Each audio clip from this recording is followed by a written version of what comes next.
आज हमारे साथ में है पंजाबी बाग क्षेत्र की समाज सेवा से जुड़े हुए जाने माने चेहरे श्री सुशील गुप्ता जी। आइए उनसे जानते हैं कि वो समाज सेवा के क्षेत्र में क्या क्या नए कार्य कर रहे हैं। सुशील जी, मैं आपसे जानना चाहूँगा कि इस वक्त आप किन सामाजिक संस्थाओं से जुड़े हुए हैं और उनके लिए क्या क्या कार्य कर रहे हैं। मुख्य तौर पर शिक्षा और चिकित्सा के क्षेत्र के अंदर मेरी रुचि रहती है। Maharaja Agrasen hospital charitable trust के माध्यम से एक 410 बेड का super speciality hospital, multi super speciality hospital हम पंजाबी बाग में चला रहे हैं। Maharaja Agrasen hospital charitable trust का उपक्रम, और एक द्वारका के अंदर हम चला रहे हैं, 70 बेड का हॉस्पिटल है। और एक महाराजा अग्रसेन मेडिकल यूनिवर्सिटी बना रहे हैं बहादुरगढ़ में, लगभग 30 एकड़ के अंदर वो प्रोजेक्ट है, जिसमें एक medical college, paramedical college, nursing college और हॉस्पिटल मैनेजमेंट कॉलेज है। हमारा ये ट्रस्ट लगभग 30 वर्ष पुराना है। गवर्नमेंट ने आज 10% चैरिटी की बातें शुरू की हैं, परंतु ये ट्रस्ट जब से बना है लगभग 1750 इसके अंदर ट्रस्टी हैं, और तब से लेकर आज तक लगातार हम इस ट्रस्ट के माध्यम से कम 25% चैरिटी करते हैं। गरीब व्यक्ति को दवाई, ऑपरेशन, खाना, एयर कंडीशन बेड, सब मुफ्त इलाज यहाँ पे किया जाता है। और ऐसे ही इसकी जो द्वारका में ब्रांच खुली है, और जो हम बहादुरगढ़ में बना रहे हैं वो 750 बेड का हॉस्पिटल बनेगा, जिसके अंदर 500 बेड का टीचिंग हॉस्पिटल है और 250 बेड का प्राइवेट हॉस्पिटल है। जो 500 बेड का है अल्टीमेटली वो 700 बेड का हॉस्पिटल होगा, क्योंकि एमबीबीएस के अभी 100 सीटें हैं, हमने प्रोविज़न 150 सीट के लिए वहाँ पे किया है। इसके अलावा जो यहाँ पर राजनीतिक क्षेत्र से भी जुड़े रहे हैं, और पंजाबी बाग क्षेत्र में बहुत सारे जो जैसे धार्मिक आयोजन होते हैं, जैसे रामलीला का है, कृष्ण जन्माष्टमी का आयोजन है, इन सब में भी आपकी सक्रिय भागीदारी रहती है, उसके विषय में कुछ बताएं। इस क्षेत्र में जब हम रहते हैं तो हमारा नैतिक दायित्व बनता है कि यहाँ पे जो सामाजिक गतिविधियाँ हैं उनके अंदर हम पार्टिसिपेट करें, उनके माध्यम से जो समाज की सेवा हो सकती है, हिंदू धर्म का प्रचार प्रसार हो सकता है, हम उसके अंदर लगातार कार्यरत रहते हैं। महाराजा अग्रसेन हॉस्पिटल के अलावा जब पंजाबी बाग जन्माष्टमी है, पंजाबी बाग जन्माष्टमी महोत्सव समिति के माध्यम से प्रतिवर्ष हम यहाँ पे जन्माष्टमी का आयोजन करते हैं, जिसमें लाखों भक्तजन हर वर्ष आते हैं, और लगभग 1 महीने की तैयारी के बाद लगातार मेहनत से इस कार्यक्रम को हम आयोजित करते हैं। इसी प्रकार यहाँ की रामलीलाएँ हैं, यहाँ का अगर हमने इसी जन्माष्टमी महोत्सव समिति के माध्यम से एक आश्रम बनाया है वृंदावन के अंदर, जो वातानुकूलित 100 कमरे अभी उसके अंदर चालू हैं। एक ऑडिटोरियम बना रहे हैं जहाँ पे 1000 लोग बैठकर एक साथ भगवान की कथा का आनंद ले पाएंगे। इसी प्रकार कुरुक्षेत्र के अंदर हम एक 18 मंजिल का मंदिर बना रहे हैं, जिसके ऊपर गीता के हर एक अध्याय का रिसर्च सेंटर के रूप में डेवलप होगा। हरियाणा के अंदर पहला 18 मंजिल का वो मंदिर है, और भारत सरकार के माध्यम से, हरियाणा सरकार के माध्यम से वो नक्शा पास हुआ। उसके बाद आईआईटी दिल्ली के प्रोफेसर्स ने उसको वेट किया, और लगभग 14 मंजिल उसकी बन चुकी हैं। इसी प्रकार अगर मैं बात करूं, एसडी पब्लिक स्कूल पंजाबी बाग, प्रीतमपुरा इत्यादि अनेकों संस्थाओं के माध्यम से, गंगा इंटरनेशनल स्कूल, गंगा समूह के colleges, engineering college, Ganga institute of technology and management, Ganga technical campus, Ganga institute of architecture, Ganga institute of education, मुख्य तौर पर हम ये कोशिश करते हैं इन गंगा समूह की शिक्षण संस्थाओं के माध्यम से कि हम देहात के अंदर जाकर डोर स्टेप पे हम वर्ल्ड क्लास एजुकेशन दे सकें, बढ़िया रिजल्ट बच्चों का ला सकें। हर साल बढ़िया से बच्चे बढ़िया आईटी के लिए और मेडिकल कोर्सेज के लिए सिलेक्ट होते हैं, और प्रयत्नरत रहते हैं कि किस प्रकार हम समाज के लोगों को अच्छी सुविधा दे सकते हैं, किस प्रकार अच्छी चिकित्सा, अच्छी शिक्षा दे सकते हैं, ताकि हिंदुस्तान आगे बढ़े।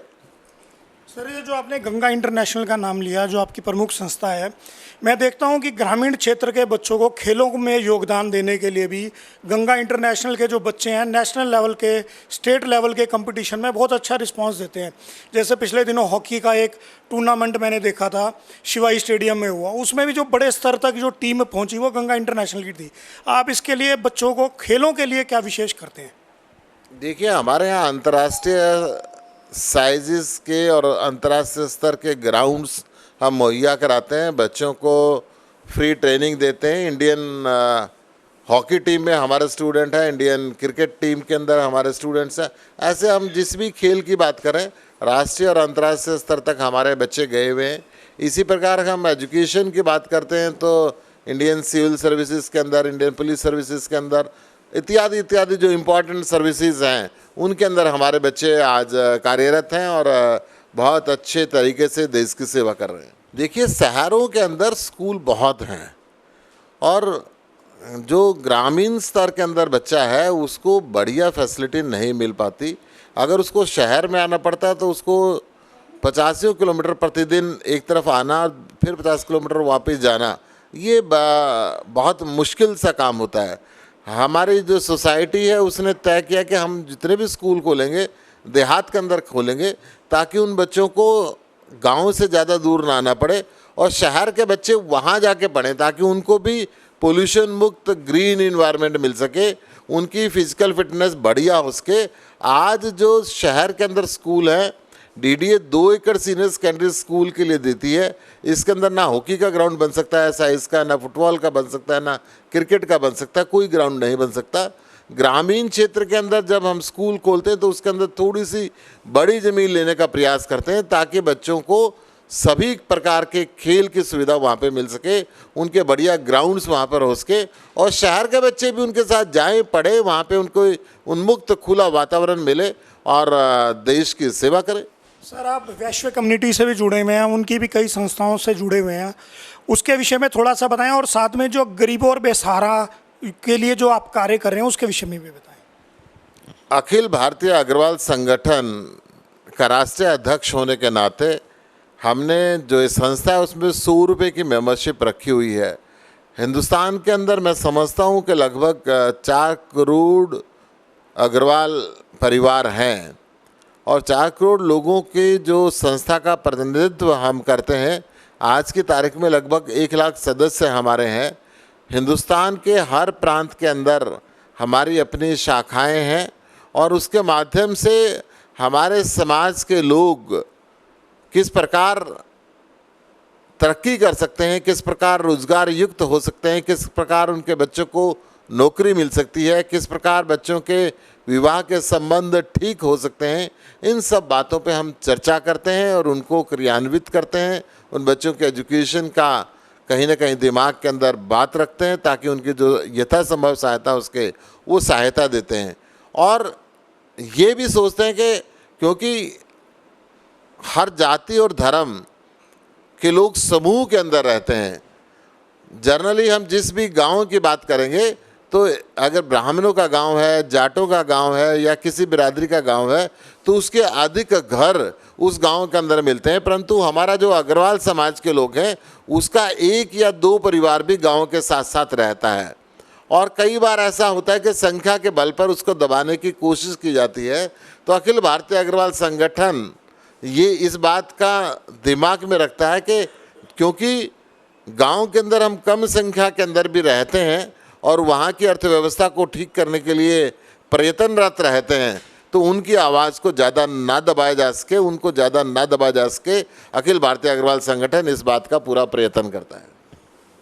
सर, आप लगातार सामाजिक कार्यों और सामाजिक जीवन से जुड़े हुए हैं, तो आपके परिवार को कभी कमी महसूस नहीं होती कि आप परिवार के लिए कम समय दे पाते हैं, बच्चों के लिए, वाइफ के लिए, उनको कैसा महसूस होता है? देखिए, परिवार, कोई भी परिवार के सहयोग के बिना सामाजिक कार्य ज़्यादा नहीं कर सकता। परिवार का सहयोग जब मिलता है तभी हम सामाजिक कार्य कर पाते हैं, अन्यथा घर के अंदर इतने लोग आना, उनकी चाय पानी की व्यवस्था करना, अगर घर के लोग उसमें सहयोग नहीं करेंगे तो आदमी सामाजिक कार्य नहीं कर सकता। मैं ये बात हमेशा मान के चलता हूँ। तो इसलिए परिवार के सभी सदस्यों का सहयोग पूरा मिलता है और वो भी अपने स्तर पर जो सहयोग हो सकता है, जिस भी शेप के अंदर सहयोग कर सकते हैं वो करने का प्रयत्न करते हैं। मेरे 2 बेटी और 1 बेटा है। मेरी वाइफ गृहिणी है। ये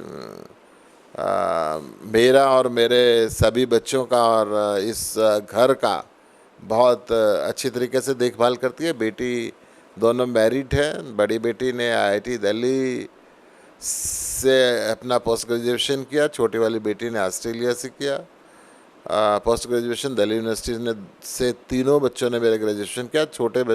बेटा जो मेरा है उसने लंदन से पोस्ट ग्रेजुएशन किया है और अभी SP जैन से फैमिली बिजनेस मैनेजमेंट कोर्स कर रहा है। और शिक्षा के ऊपर जब हम समाज के बच्चों का केयर करते हैं तो अपने बच्चों को भी अति उत्साहित करते हैं कि शिक्षा के बिना ज़िंदगी, ज्ञान के बिना अधूरी है। अगर ज़िंदगी को पुलकित करना है, आनंदित करना है, ज़िंदगी को आगे लेकर जाना है, तो शिक्षा ही उसका एक ऐसा साधन है जो सारे के सारे अंधेरों को रोशनी के अंदर बदल देती है। शिक्षा एक ऐसा साधन है जो कितनी भी गरीब परिवार के अंदर व्यक्ति पैदा हो और दुनिया के अंदर न केवल अपने परिवार का, अपने देश का नाम रोशन कर सकता है, सारी दुनिया को एक ऐसी टेक्नोलॉजी दे सकता है, एक ऐसा एडमिनिस्ट्रेशन दे सकता है शिक्षा के माध्यम से कि दुनिया की दिशा और दशा दोनों बदल जाए। देखिए, मैं समझता हूँ कि अब ग्लोबलाइजेशन का दौर है। बेटी और बेटे के अंदर कोई फ़र्क नहीं रह गया है। आज अगर मैं हिंदू परिवारों की बात करता हूँ तो 1 या 2 बच्चे, ज़्यादा से ज़्यादा 3 बच्चों का प्रचलन है। और मैं नहीं समझता कि किसी भी परिवार के अंदर अब बेटी और बेटे के अंदर कोई भेदभाव है। आज अगर मैं बात करता हूँ लड़कियों की, तो वो लड़कों से हर कदम पे आगे हैं। शिक्षा के क्षेत्र के अंदर जब मैं देखता हूँ तो उन लोग को बहुत मन लगाकर पढ़ती हैं। अगर मैं नौकरी के अंदर देखता हूँ तो वो ज़्यादा कामयाबी के साथ काम करती हैं। और बच्चों में आज मैं नहीं समझता कोई फ़र्क है। तो सरकार इस योजना को बढ़िया तरीके से लागू करे, बढ़िया तरीके से बच्चियों को और प्रोत्साहित करे, क्योंकि 50% आधी आबादी है। वो आधी आबादी अगर कहीं अपने आप को उपेक्षित महसूस करेगी तो बहुत मुश्किल है देश को तरक्की करना। देश को तरक्की करने के लिए 50% आबादी, आज देश कहीं ना कहीं जब जाति के नाम पे, धर्म के नाम पे, समूह के नाम पे कार्य करता है, अगर हम उसको बात को छोड़ के इंसानियत के नाम पे कार्य करें तो इंसानियत के नाम पे लड़का और लड़की दोनों बराबर के भागीदार हैं, दोनों को इक्वल राइट्स हैं। और मैं समझता हूं कि दोनों की कार्यक्षमता के अंदर आज बराबर का मौका मिलता है सबको उजागर करने के लिए। बहुत बहुत धन्यवाद। ये थे हमारे साथ सुशील कुमार गुप्ता जी।